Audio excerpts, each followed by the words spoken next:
See that Snugpak lonosphere I got last year, and I complained about how much rain I actually let in water because it was pouring with rain in Glencoe, and I did the shocker because I got soaked in it. My next problem with it now is its mesh. It's starting to get all holes. What freaking crap is that, honestly, from Snugpak? And the reviews on YouTube and Amazon give it such great reviews, and that's me having nothing but problems. What can you actually do? So yeah, man. So I paid about $189 in Amazon, and I had great reviews, waterproof rating, the lot.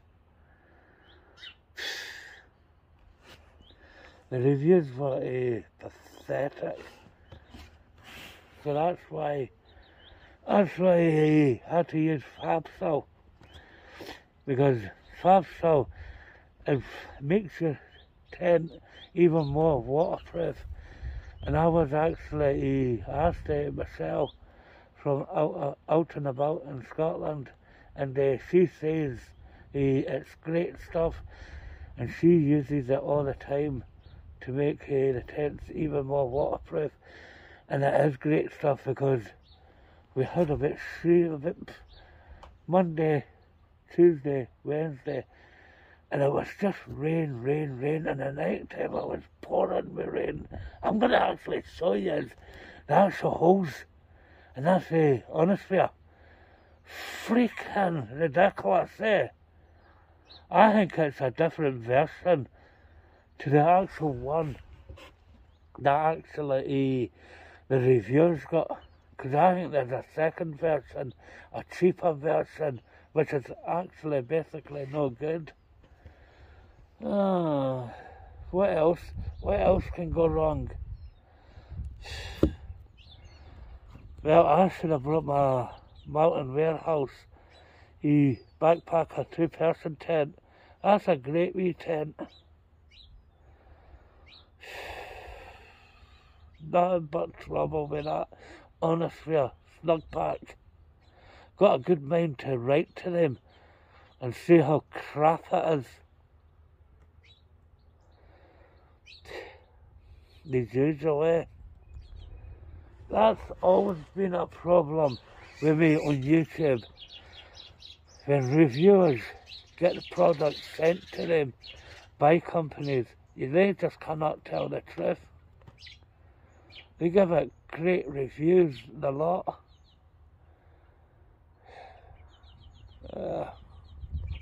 What can you actually do?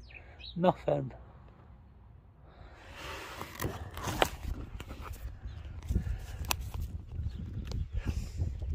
Yeah, I've had that much trouble with this freaking bivi, man. I tell you something, I really believe this would actually be great for me. It's about 1.5 kilograms, right? That's lightweight. And the poles and the pegs are pretty decent enough, right? But wait, the waterproof rating was actually crap. First time I used it was actually in Glencoe, right? In the campsite, right? Because that campsite at the visitor centre, right? And that was used it the first night. Alright, but when the rain started, that's when I was soaked. Imagine when I did that video with a shocker. And look at this. I had to spend to actually get Fabsol. So Snugpak, why have you done a crappy second version? Because a few people has actually mentioned that. Did a crappy version. Because the first version, right, was actually the one that had the high waterproof rating and all that. And now this crappy version, the second version, was actually the worst. Snugpak, why don't you do the first version when it was better? It's to cut corners, that's why. Cut corners and let people get soaked. And even the mesh, I saw 2 pictures. The pictures I got. Yep. That's it, eh? Slivered. I paid about 189 in the Amazon UK. It's freaking, to be honest, it's not worth the money. Because I've got cheaper tents that is actually better. For example, I've got the Mountain Warehouse Backpacker 2-person tent, right? And that Mountain Warehouse tent is actually better than this shitty one. Eh? Imagine, you're always going to be wet in this one. So I just use Fabsol, but I need to get some here, because I left the stuff at home. And honestly, man, that's just freaking annoying. You buy like say high-rated gear, and it just fails, and it just makes you wonder.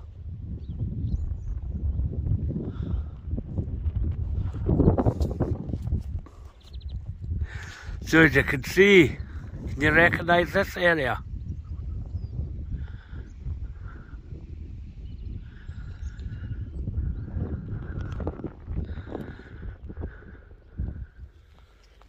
Oh, I just got, you know, so last summer I got a big scare. A big scare, man. Because my dad says my cousin Richard, right, he actually got COVID and spread it onto his wife and 2 wee bairns, right? And his wife has got the long-term COVID, and he had only about the 1 vaccine, right? And the worrying thing about my cousin Richard, right, is when he was a kid, he used to take asthma attacks.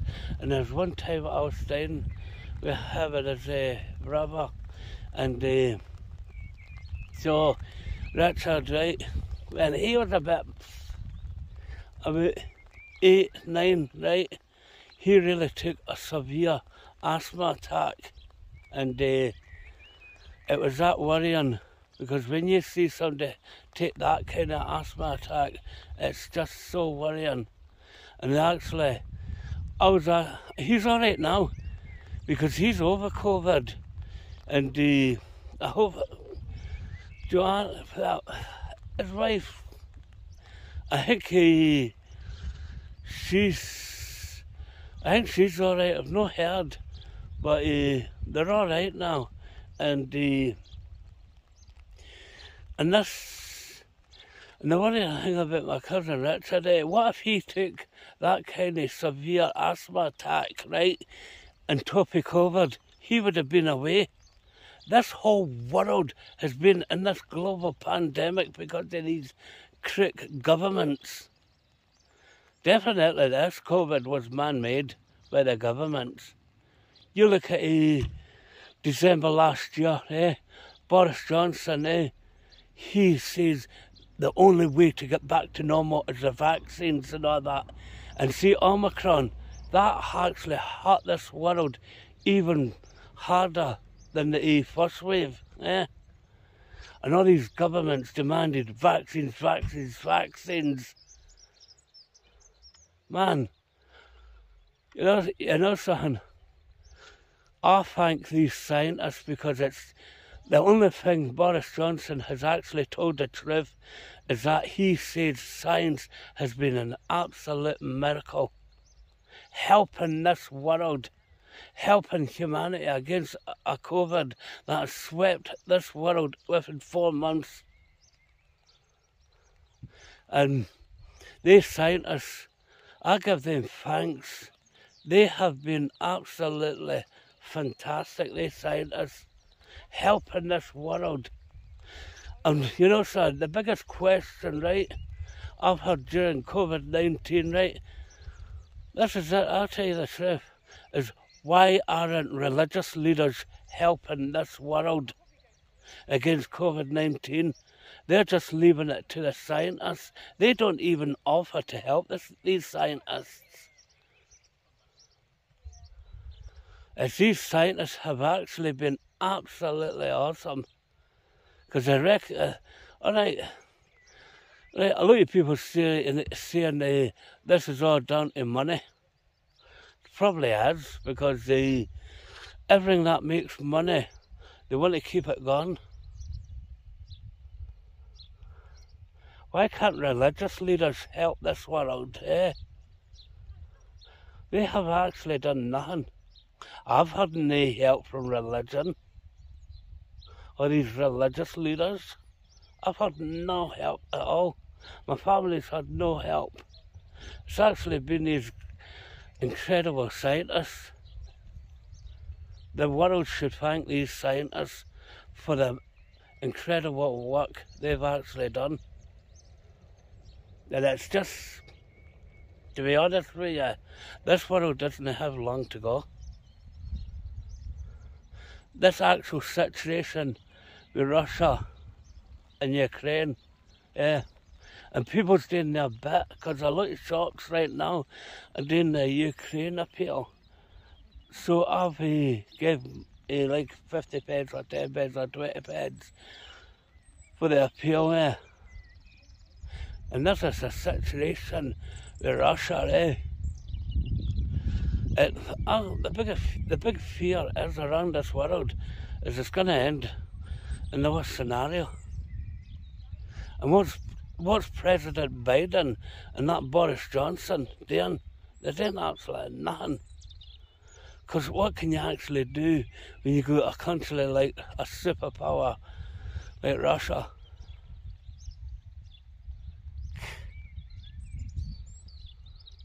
You know, so and this world is in a total mess.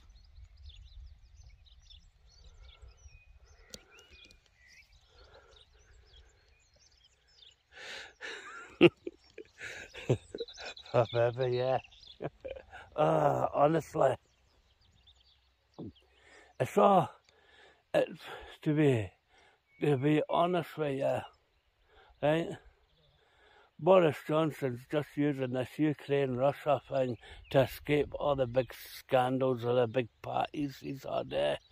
I'll put you in lockdown and I can have a big party. That's what it is. He's got the power to do anything.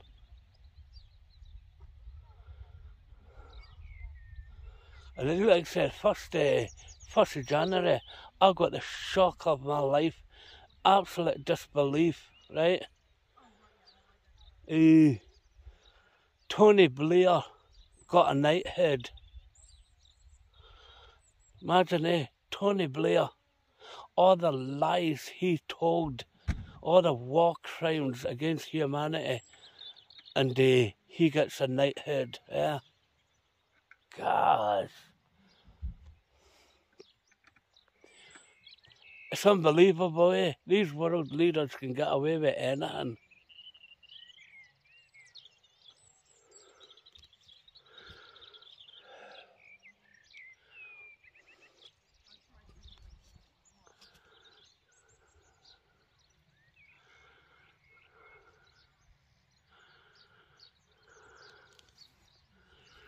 Here's a good question for you, right?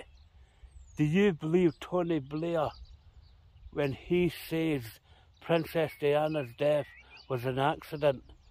Do you believe Tony Blair when he said that? Do I believe him? Absolutely not.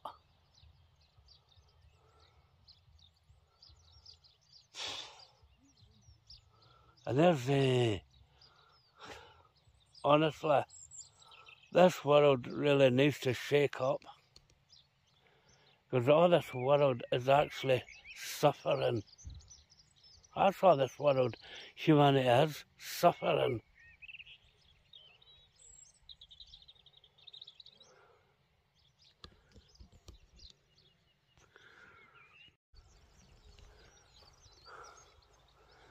Talk about something else, all this doom and gloom in this world. Recently I tested, I went wild camping near the Cairngorms and tested the Huawei P40 Pro. You know, I got the Huawei P40 Pro and the first time when I went in March, right, it was actually one night clear and the second night was cloudy. Good job I picked it first night and got some of these great shots I'm going to show you.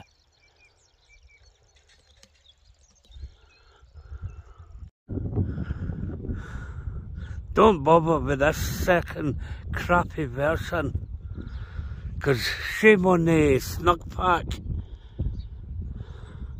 I've learned a lot of things when you're actually camping. You always wonder if these tents are actually good enough what they're actually saying.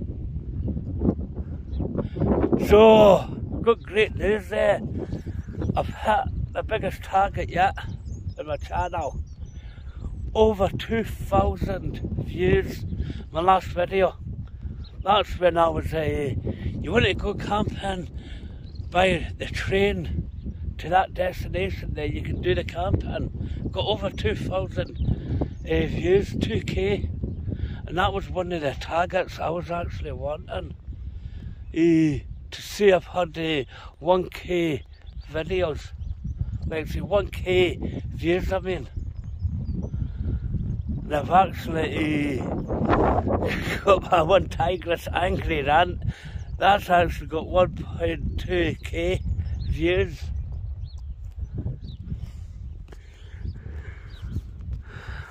Would you buy this if you knew the troubles I had?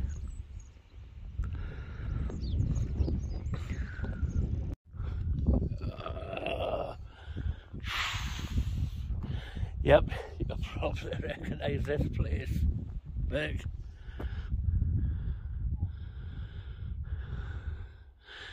Yep. This is a well good campsite.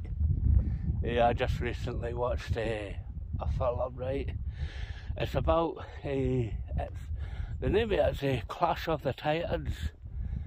It stars Harry Hamlin, Johnny Balker, and even the American movie legend Burgess Meredith, him who played Mickey in the Rocky movies.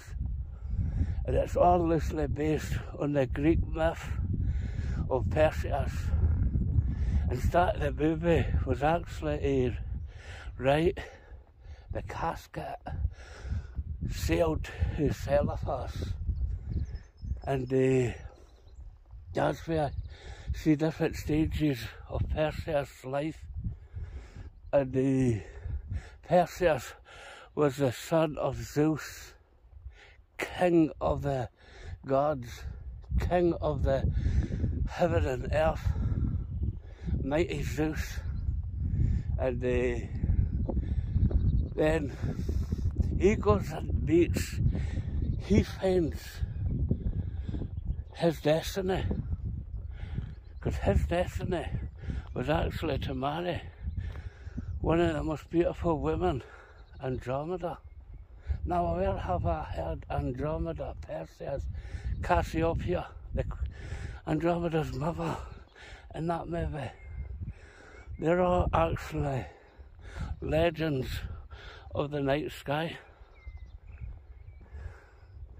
And my favourite bit in that movie, right, is when Perseus has to fight a far tougher opponent than the Kraken, the last of the Titans, because the Titans ruled Earth, and Cronus was the king.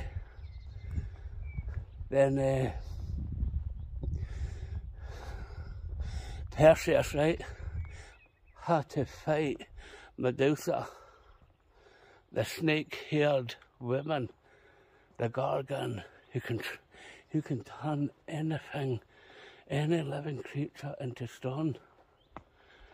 And I like when he goes on the boatman, or the ferryman, the river Styx, to face Medusa.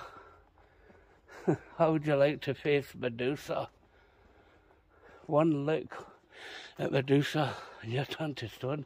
And that bit when he fights Medusa, first time I saw it, right, I was actually, when I was about 12, and my mum says, when Medusa appears, don't look at Medusa or you're turned into stone. I was actually scared at that bit, because a lot of kids at that time was, because Medusa is just the monster that can turn any living creature into stone. And that's where Perseus takes her head, and he even says Andromeda, the chained woman, because she was chained to get sacrificed by the Kraken. And poor Cassiopeia, the Andromeda's mum, didn't look happy yet. And once Perseus, I like the bit when he collapses, right? And then it goes to great Zeus. It's time to release the Kraken. And he secretly gives Perseus more energy because he collapsed in exhaustion. Then that's enough energy to save Andromeda with the head of Medusa. Man, that's a good movie, that. It's loosely based on the Greek story, Perseus, the great hero who saved Andromeda. And see, when they married, that was his destiny, to marry Andromeda. And they had 7 sons and 2 daughters. And when Perseus died and Andromeda, they were actually placed in the night sky. And that's where for thousands of years, you can see Andromeda, Perseus, and even the Queen Cassiopeia from that story. But I think the best bit of that movie was when he fights Medusa, the snake-haired woman.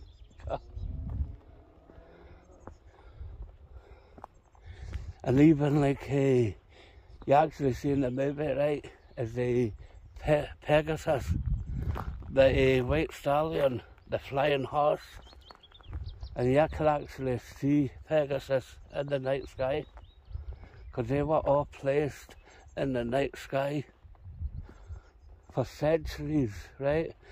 People has actually been seeing them. That's such a good film, that. And look at this.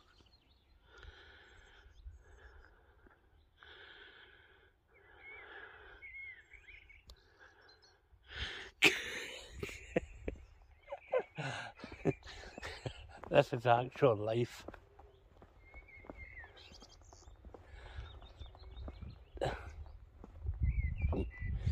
And talking about Greek mythology, did you actually know, come back,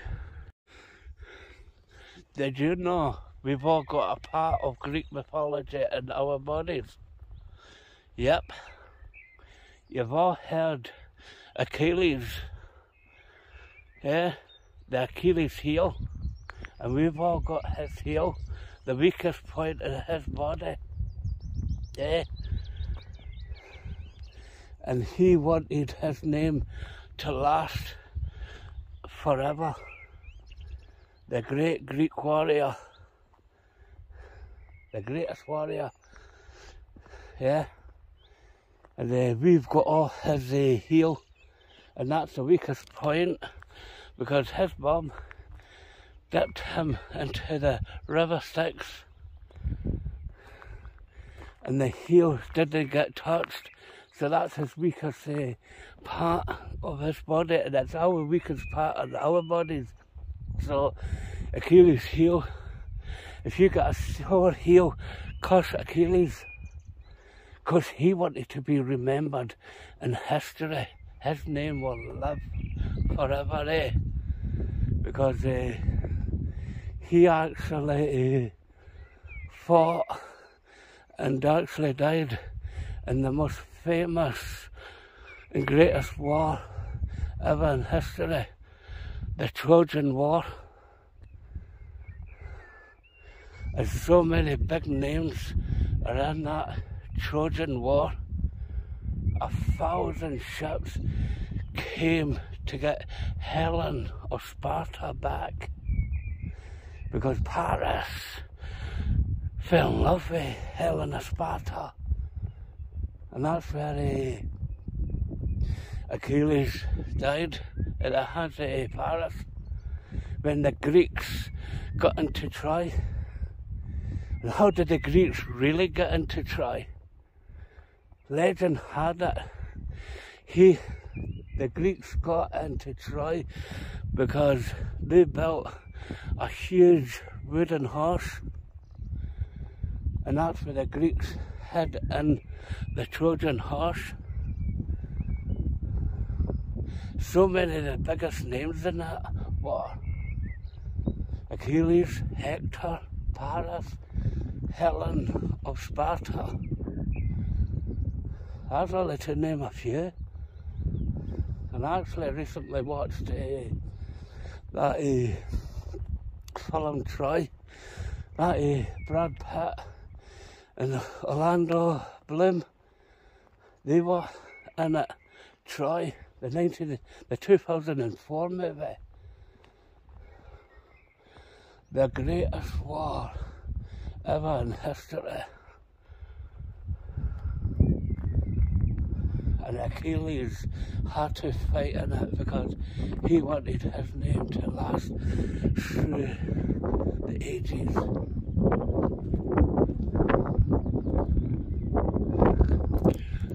Look at that. Not a cloud in the sky.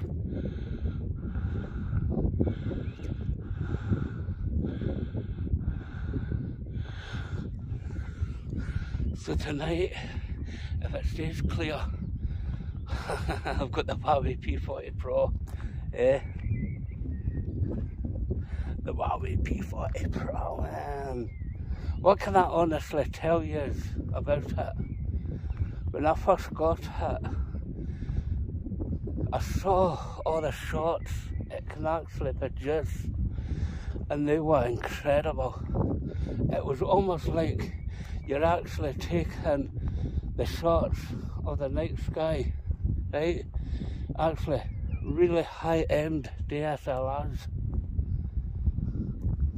The big worry was it could have been overhyped, but after seeing the shots I'm producing in relative dark skies is incredible.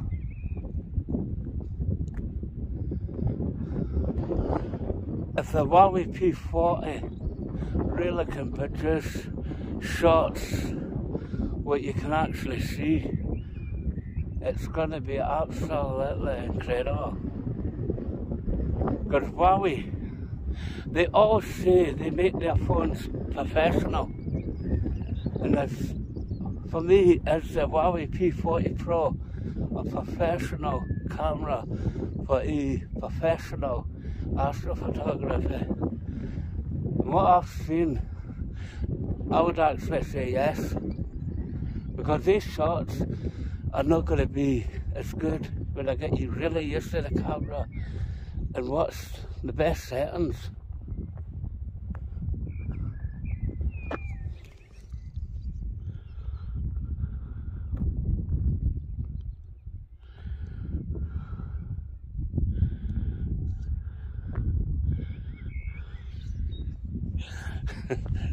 So yeah.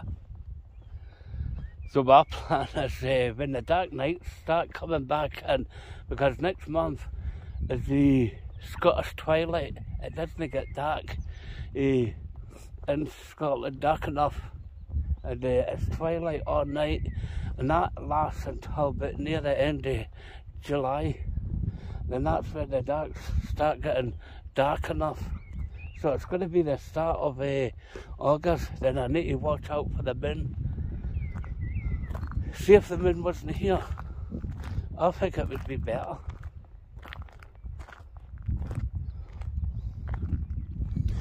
Because when you're actually taking a shot here, the Huawei P40 Pro, you can just see all the stars even low down. That was really superbly clear and calm, then you can see all the stars, and that's where you can actually get these really good shots.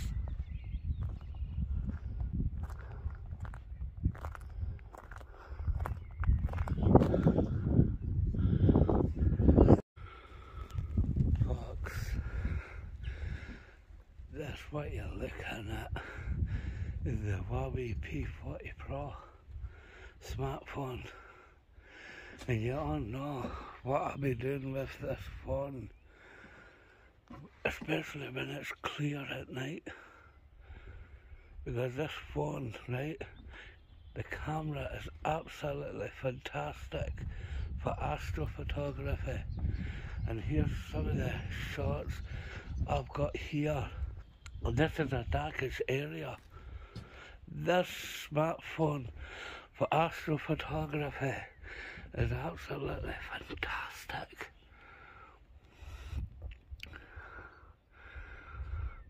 Its camera, the lot, and even March, I was actually outside the caravans, right? And you know what?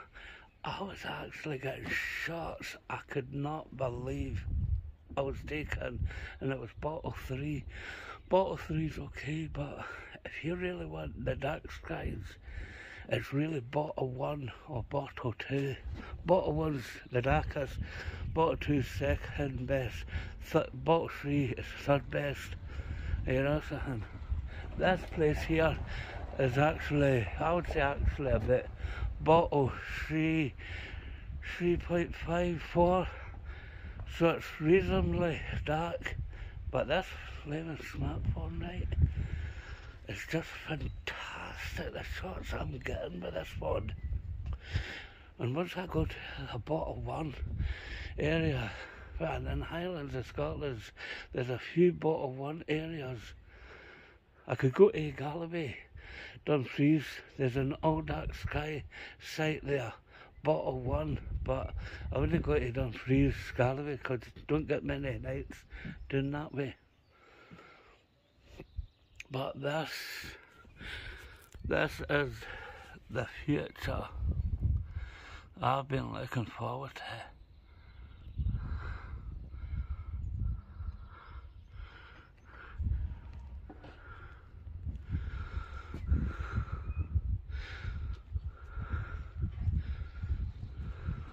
And that's a wee flexible tripod I got in Amazon UK, the Lamco, pretty good wee tripod. My honest opinion on this smartphone for astrophotography, I would say bloody hell, it's going to be awesome when I get to bottle 1 or even bottle 2, away from light pollution. With the right settings, this one is going to deliver shots you actually see with high-end DSLRs.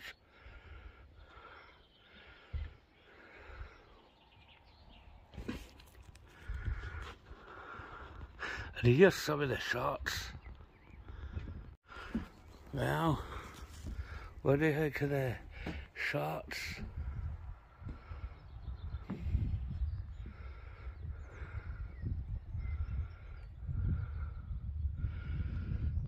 Say hello to my future in astrophotography with a smartphone.